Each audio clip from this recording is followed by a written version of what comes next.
Hey, Jonathan here at Colfax Math.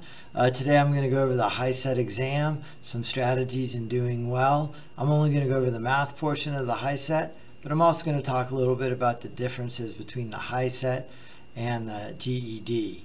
Okay, so stay tuned for that video. Today I was going to go over the HiSET math practice test put out by ETS. You could get this test online. I'll put a link to it in the description below. Before I get started going over this test and some strategies, I was just going to mention the difference between the HiSET and the GED.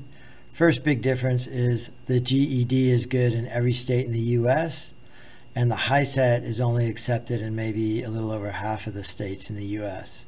The HiSET is accepted in California, Nevada, Colorado, Wyoming, and some other western states.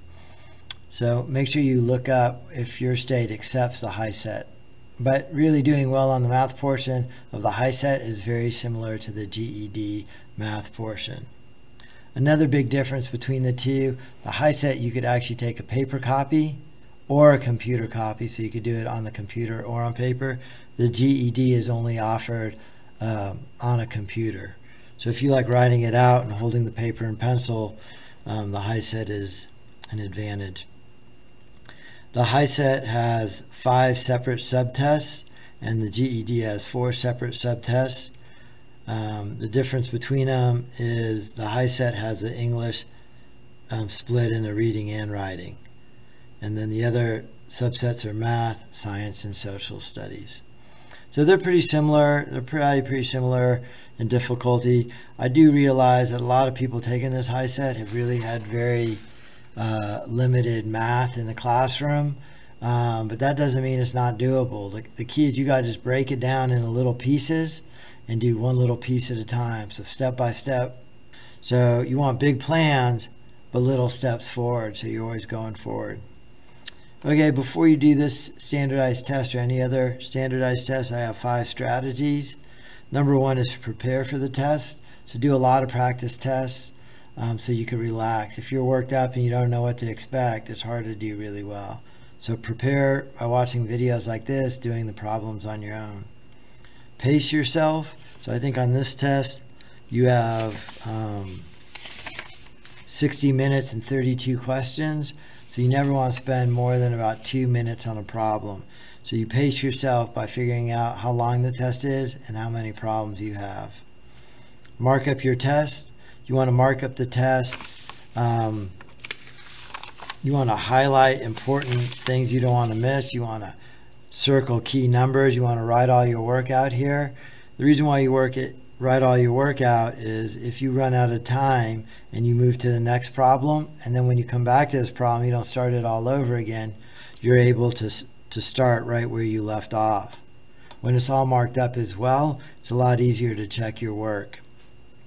If you're taking the computer version of the test, you're allowed white scratch paper. You want to do a pretty organized fashion of marking up your scratch paper. So you want to number the problem you're doing, show all your work sequentially. So when you go back, you could check your paper rather than just have scratches all over the place. There's an intent with every problem. Like, what are they really testing me on here? What is the topic? So look for cues that might help you. And then my 5th strategy is to go carefully. The hardest problem on here has the same weight as the easiest problem on here. So you really want to go slow, not make any careless mistakes. So don't spend a ton of time on a really hard problem that you might not figure out anyway, and then rush through a bunch of easy problems that you would have got right if you were a little more careful. So really go at a good pace and work carefully so you don't make careless mistakes. So those are my 5 strategies in here. Get the first problem. I would print out this practice test. I would do the very best you can on this problem while the video is paused, and then hit play again and watch how I solve it. I'm going to go really slow while I go through this test and break down kind of the skill set you need for doing these problems. Okay, so you want to print out this paper test.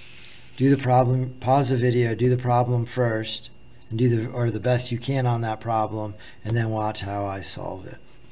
So a couple things these directions tell you. One is, If any problem's too hard, don't waste a lot of time on it. Move ahead.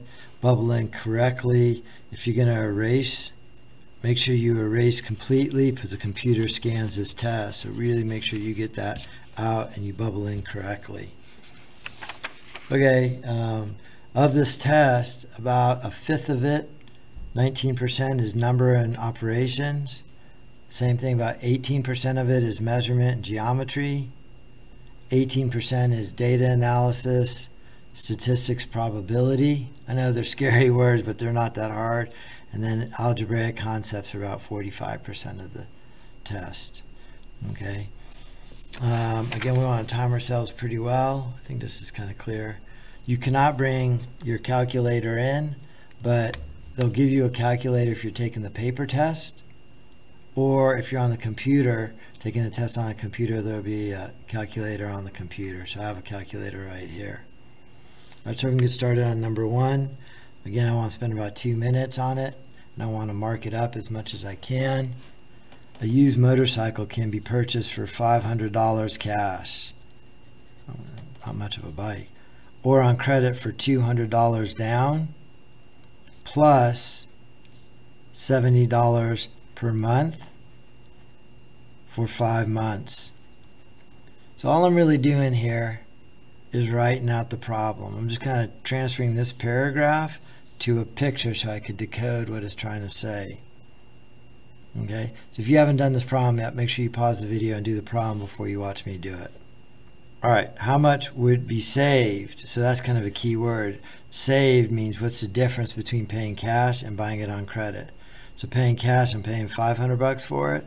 On credit, it's $70 a month times 5 months. So I got to multiply those together. 70 times 5, 350, plus the 200, 550. And I would imagine 550 is one of the answers. It's kind of a distractor, but it's saying how much will be saved by paying cash. So you got to do the difference between 550 and 500, or 50 bucks. So number 1 is A. Okay, number 2, a solution of salt water is made by dissolving 2 grams of salt in 1 liter of water. Which of the following would yield a solution with the same concentration? So again, the same.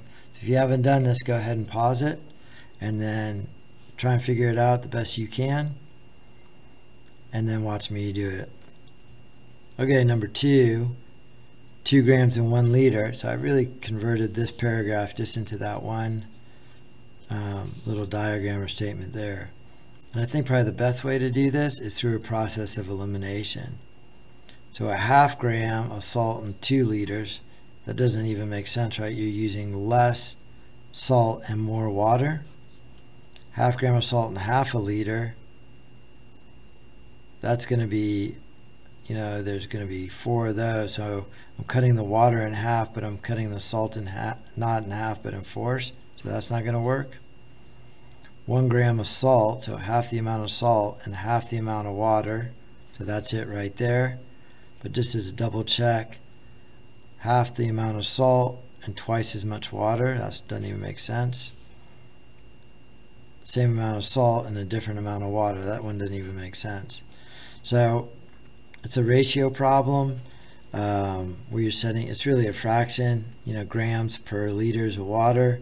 And if you go through with the process of elimination, some of these don't even make sense. So you could cross out ones that don't make sense until you come across one that does.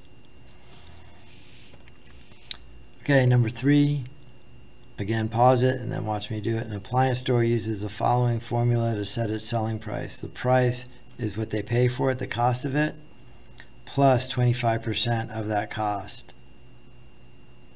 Okay, so the actual cost of a fridge is 800 bucks. So the store spends 800 bucks on that fridge. What will the store set the refrigerator price for? So even if I couldn't figure this one out, right, I could through a process of elimination make a pretty good guess. They're buying the fridge for 800 bucks. They're not going to sell it for 200, 600, or 800 because they're not going to make any money. So now if I had to pick, I only have to pick between 2. 25% isn't really that much more. You know, it's a quarter. So a quarter of 800 is 200. So the answer is going to be 1,000.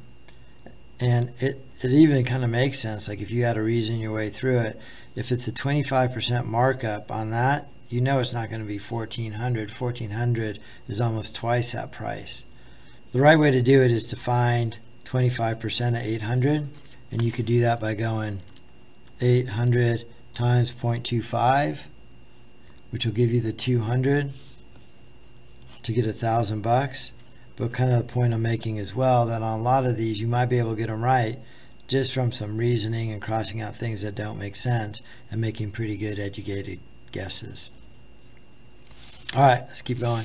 Number 4 here, the following graph shows the sales for a toy company since it opened 10 years ago. So this is what year? So this is in years, time in years. And this is dollars and millions of dollars. According to the graph, what was the approximate value of sales in its 9th year of business? So it's saying in 9, what are sales? So you look straight up from 9 and you go over to right there, and it's 0.75. So this is 0.75. So I know I'm going to be at 0.75, but then now I have to go in millions of dollars.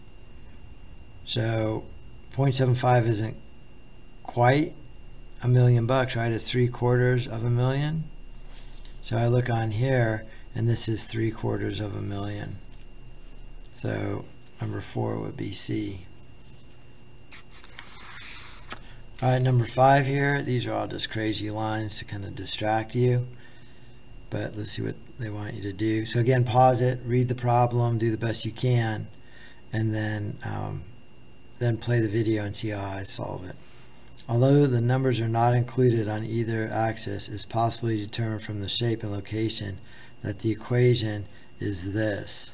So this is kind of an algebra problem. Well, you have to be able to recognize this right here as a linear function. So it's going to be a line. So this one doesn't make sense. Q doesn't make sense. So I'm left with 3 lines. And then this is a negative slope. So the way I know it's a negative slope is I rise a positive and run a negative. So it's going to have to be R. So your answer here is R. All right, hopefully this is helping. Turn to my page, number 6. The city is going to build a new swimming pool at the rec center, and here's the plan of the pool. So overall, this is 30. So I'm not even reading the problem yet. I'm just kind of getting an idea what this drawing's about. This right here is 20. Difference between 20 and 30 is 10. So this is 5, and this is 5. Going this way is 50, but on the outside is 70. Difference between there is 20. So this distance right here is 10 and 10. Assuming that the pool is 10 feet deep, how many cubic meters of water will this pool hold when filled? So this is the pool. It's 20 by 50. The area of the pool is going to be 20 times 50 times how deep it is, 10 feet deep. So that's going to be about 3 meters. I'm going to multiply it by 3 and get 3,000. So my answer to 6 is B. And the way I got 3 here is I did 10 divided by 3.3 to get 3 meters. Okay, number 7 here. If one box of tiles covers 10 square meters, which of the following will represent the number of boxes to cover the whole area, this area here? So maybe the best way to figure out that area is the big rectangle, 70 times 30. So we'll go 70 times 30 is a big rectangle. So I'm going to go 70 times 30, 2100, minus this area here, which is 50 times 20, 1000. So I have 11, then I do 2,100 minus 1,000 to get 1,100. And then 1,100 going to be divided by 10. So, And now let me look down at these problems here. So 70 times 30 is right on the bottom, minus 50 times 20. So these two are the same. And then each box covers 10 square meters. So I'm going to do this number divided by 10. So this one makes the most sense here, D.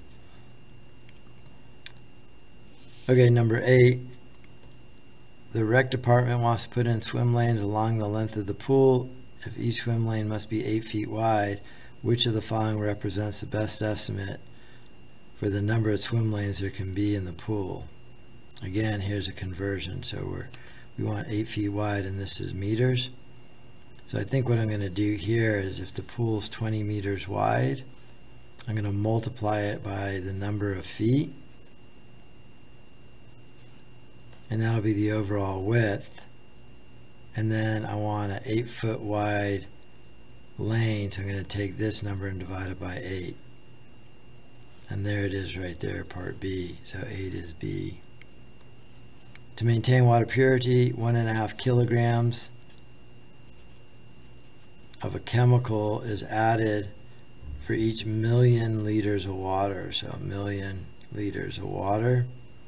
If the pool contains 2.5 million liters of water, how many kilograms of the chemical? So this is now from 1 million to 2.5. So how do I go from 1 to 2.5? Well, I multiply by 2.5. If I'm going to do that to the bottom, I also have to do it to the top. So I have to do the 1.5 times the 2.5. So here I'm going to go 1.5, 1.5 times 2.5, and that's going to give me 3.75. And I look down here, and the answer is going to be E. I might have been able to do this one through some reasoning as well, right? Like, it's 2.5 million. That's a lot more than 1.5, right? 2.5 times as much. So I'm expecting this to be more than 3, and there's only one value that's more than 3, right? If 2.5 is over 2 times that, then when I do that with the chemical, it has to be over 2 times that. So there's only one value greater than the 3. All right, let's move on to number 10. It is estimated that construction of the pool is going to cost $75,000. So I have $75K for the pool. A corporation donated $35,000, and then another $2,000 was raised. If 20 local businesses agree to donate the rest of the money, so this right here is the rest of the money, this minus this minus this, and which of the following represent the average amount each business will have to contribute? So I got to do 75,000 minus 37,000. That's how much has to get raised, right? So there it is there as well. And then I got 20 businesses splitting the price of it. So I got to take that number and divide it by 20. So there it is there. There's a difference divided by 20. So number 10 is E. Number 11. A larger diagram of the pool area is presented to City Council.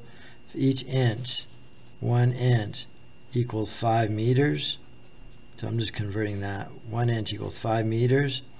What's the overall dimension of the pool area, including the tile?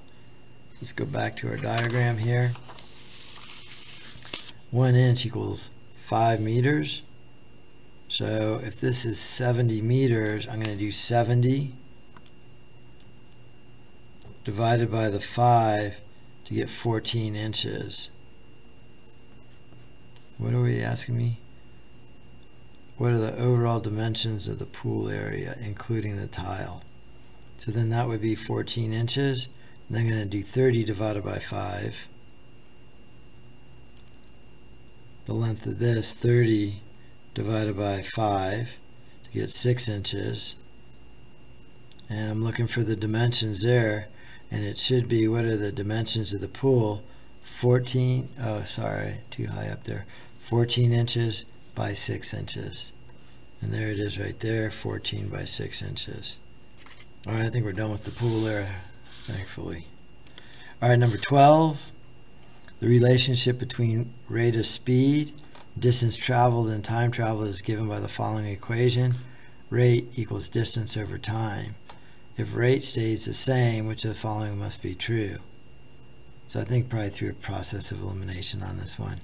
This thing's staying the same, so that means when D increases, T has to increase. Now this doesn't make sense because you're changing one but not changing the other.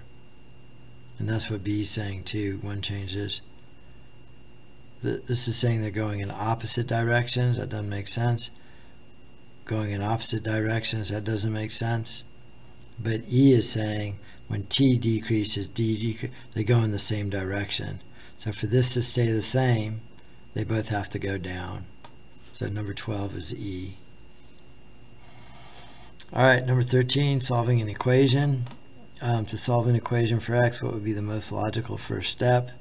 This is actually related to order of operations, and you got to reverse those. So the goal of solving these equations is to get x by itself. So the first thing I have to do is get rid of that 3. So I got to add 3 to both sides. What would be the first step? Add 3 to both sides of the equation. It's right there. Subtract 3, that doesn't make sense. Yeah, so 13 is A. Tank for mixing chemical solutions is 1.5 meters long. So again, I'm just converting this paragraph into a picture. It's 1.5 meters long by 0.6 meters wide. And the depth is 1.5 meters deep. Right, so that's my depth. Which of the following represents the maximum number of cubic meters of this tank? So to find that, I have to multiply everything together. That'll give you area times thickness. So I'm multiplying everything together. So anything with addition is not going to make sense. Here I multiply all the values together. And here I'm adding. So 14 is C. Okay, so given this bar graph here, use this for 15 through 17 on the graph below, which shows a percentage of the Earth's surface at various elevations. What percentage of the Earth's surface is it above or below sea level? Well, here's sea level. So it's asking me how much is everything above here. So I got to take all these and add them together. So I'm going to have like 21% maybe, 21%, 4%, maybe that's 3%, 2%, and 1%. So I'm going to add those 5 numbers together to get 21 plus 4 plus 3 plus 2 plus 1. I might be a little bit off, but I bet there won't be anything close. So that adds up to 31%, and the only thing close to that is B, 30%. Number 16, which of the following elevation intervals contain the highest percent of the Earth's crust surface? So it's giving me these numbers here, and it's basically saying which bar is the longest, right? So this is the longest bar. I go back over here. So the longest bar is between -4,000 and -5,000. So I'm just kind of reading the graph here. So I got to decode the idea that which is the longest bar and where does it go to, and it goes to that. Number 17, which of the following best approximates the difference between the highest and the lowest? So it's asking me from the highest to the lowest, how much is this distance? How far is it from 5,000 to -7,000? Okay, so on this calculator now, I need to go from 5,000 minus, it's going to be 7,000, and it's negative. So it's -7,000, and then I hit equals. So the total distance here is 12,000. But this is kind of a key here. 1,000 meters equal 1 kilometer, and this is in meters. So I got to take that 12,000, see my calculator here, and knock off 3 zeros to put it into meters. I mean, to put it from meters into kilometers. So I knock those 3 off, and I'm left with 12. So there it is right there. Number 17 is A. Number 18, land and water areas on Earth. The measure of the arc associated with the Pacific Ocean is 125 degrees. So this right here is 125 degrees. Remembering all the way around the whole circle is 360 degrees. Which of the following represents a portion of the Earth's surface that is covered by the ocean? So it's going to be 125, the piece you have, over the total of 360. And there it is there, answer E. Number 19, if the temperature at 8 a.m. is 22 degrees, and at 4 p.m. the same day it's at negative 2 degrees, what was the average temperature decrease per hour? So this is 8 a.m. to 4 p.m. So this is a total of 24 degrees. I got to figure out how many hours it is. 8 a.m. to noon is 4, noon to 4 is 4. So it's a total of 8 hours. So it drops 24 degrees in 8 hours. Or I could do 24 divided by 8 to get 3 degrees per hour on average. So 19 is C. Each month the lawn care company sprays for weeds in 500 different yards. Last month, to determine its effectiveness, it selected 50 of the 500. Of the lawn selected, 40 showed 5 or fewer weeds. Which of the following could the lawn company conclude with the greatest certainty? So this is a sample. I think 40 worked pretty well out of 50. So I'm going to turn that into a percent. So I'd multiply that by 2 over 2 to get 80 out of 100. 80 out of 100, or 80% success rate. 80% of the lawn sprayed last month have 5 or fewer weeds. It's not really 80%. There's an 80% success on the sample, so I don't think that's it. Because the sample isn't definite, it's just representative of the whole. At least 80% of the lawn sprayed have exactly that. There's never an exact. More than 80% of the lawn sprayed. There's no more than it. It is 80.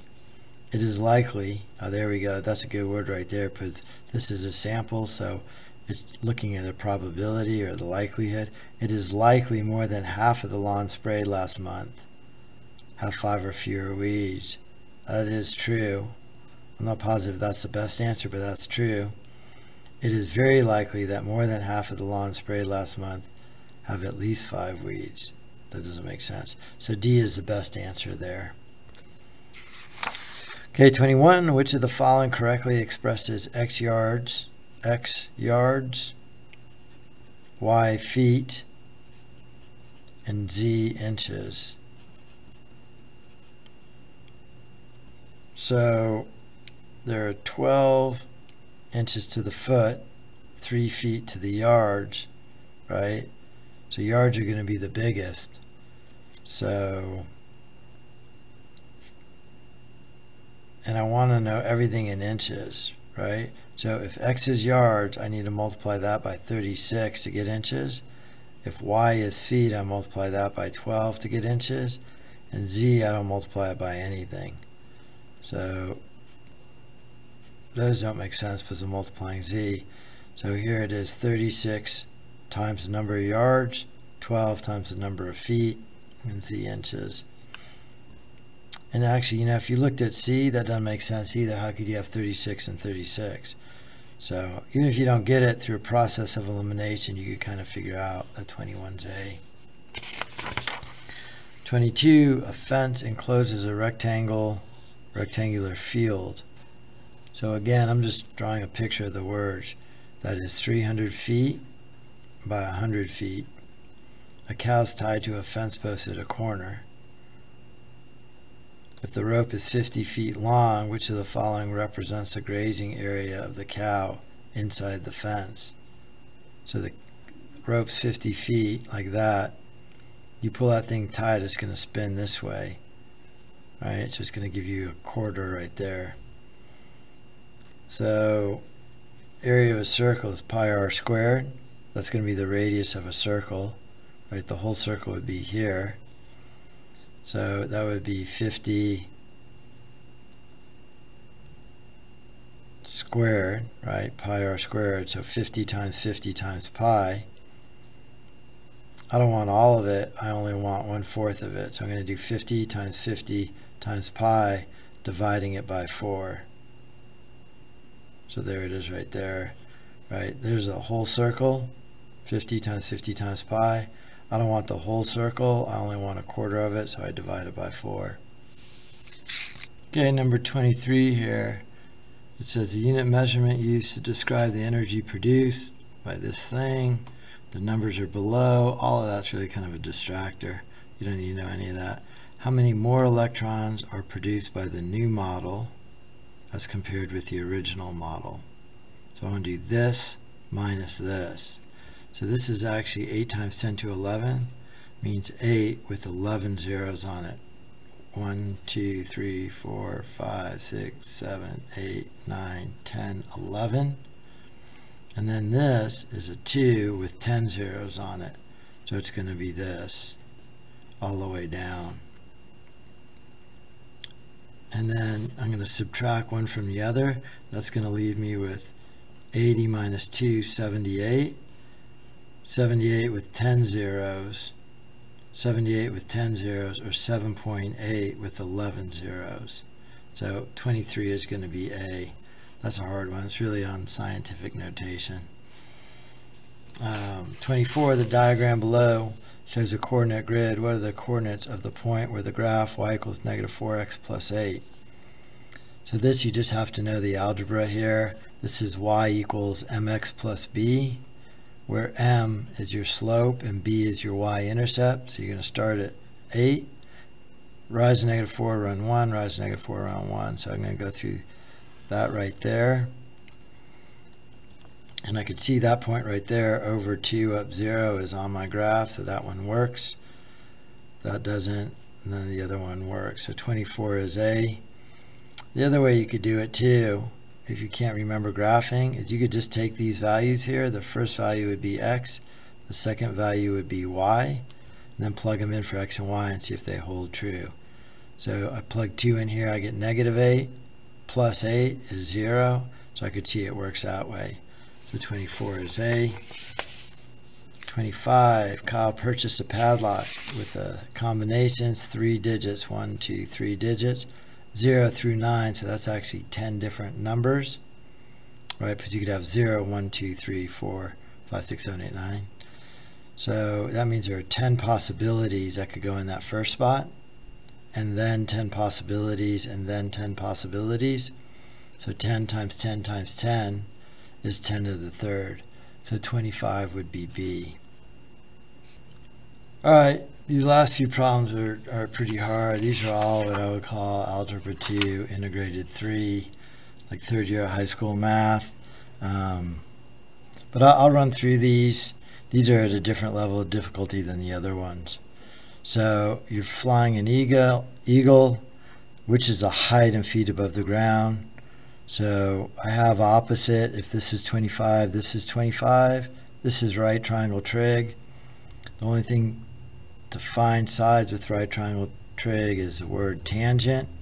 And then you know that tangent of an angle, 20 degrees, is equal to the opposite over the adjacent. And then solving for x, I multiply both sides by 25. And I could see x, this distance right here, is 25 tan of 20. And then I have the additional 5 feet. So 26 is E. 27 is just a pure algebra problem. You have a quantity squared. You have to know that that square cannot be distributed through those two separate things, but rather you have root 3 plus 2 root 5 times root 3 plus 2 root 5. And then this is, you have to know to FOIL this out, which means you multiply the first terms together, the outer terms together, the inner terms together, and the last terms together. So the first terms are root 3 times root 3, root 9 or 3. The outer terms are 2 root 15. The inner terms are 2 root 15. And then the last term is this times this, which is 4, times root 5, or 4 times 5. Then I need to combine my similar terms. This is 20 and a 3, so that's 23. And then here I have 2 root 15 plus 2 root 15. So I'm saying I got 2 of these things plus 2 more of these things, or 4 of these things. So then simplified down, I have 23 plus 4 root 15. I don't know if there's an easy way to do that one. Number 28 here. What equation represents a relationship that S is directly, so that's going to be S equals, related to R. So R has to be in the numerator up above, so S and R are related directly like that. And inversely to T. Inversely means as one goes up, the other goes down. So that means T has to be in the denominator. So that doesn't work. This is T's in the denominator here. T's in the denominator here, but there's no addition sign. So S is directly related to R and inversely related to T. Directly related means as R goes up, S goes up. Inversely related, as T goes up, S goes down, or the opposite. If S goes up, T goes down. Number 29 is algebra function notation. It's saying f of x, this function is 3x squared minus x. Now, rather than have an x in there, you want to put in x minus 1. So wherever there's an x, you put in x minus 1. That's what this function notation means. So I have 3 times x, but I'm telling you x is now x minus 1, quantity squared, minus x, which is x minus 1. I have to FOIL this out like I did here, meaning x minus 1 times x minus 1. FOIL as in first terms, x squared, outer terms, minus 1x, inner terms, minus 1x, minus 1x and minus 1x is minus 2x. Last terms, negative 1 times negative 1 is plus 1. So this thing right here is equal to this. So I have 3 times the quantity x squared minus 2x plus 1 minus, I got to distribute that negative through the quantity, minus x minus negative 1 or plus 1. Got to distribute this through the quantity. There's really no place for me to do a whole algebra class right here. But hopefully, this will jog some ideas. I might do another video on reviewing algebra skills. So this is going to be 3x squared minus 6x plus 3 minus add x plus 1. Then I got to combine all of my similar terms. So I have a 3x squared minus 6x minus 1x. So I have 3x squared minus 6x minus 1x minus 7x plus 3 plus 1 plus 4. I look up here and it's answer B, so 29 is B. That's a hard algebra problem. Okay, 30. What are the real number solutions to the following equation? So that means you got to factor this. This is all just pure algebra. So I got to factor this. So I'm looking for the factors, which is kind of the opposite of what I was doing before with that FOIL. Now I'm looking for pieces to equal this. The only factors x squared are an x and an x. And I'm looking for factors of 32. When multiplied together equal 32, but when added together give me 4. So it could be a 32 and a 1. There's no way I could combine those to get a 4. 16 and a 2, no way to get a 4. An 8 and a 4 will work, because I know when I combine them, I'll be able to, 8 and a 4, or 8 minus 4 will give me a 4. And then this is a negative 32. That means one of these has to be negative, one positive. So that would be negative, that positive.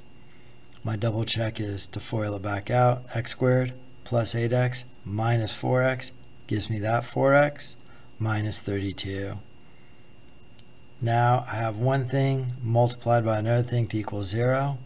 So with the zero sum property, that means either x plus 8 has to equal 0, or x minus 4 has to equal 0.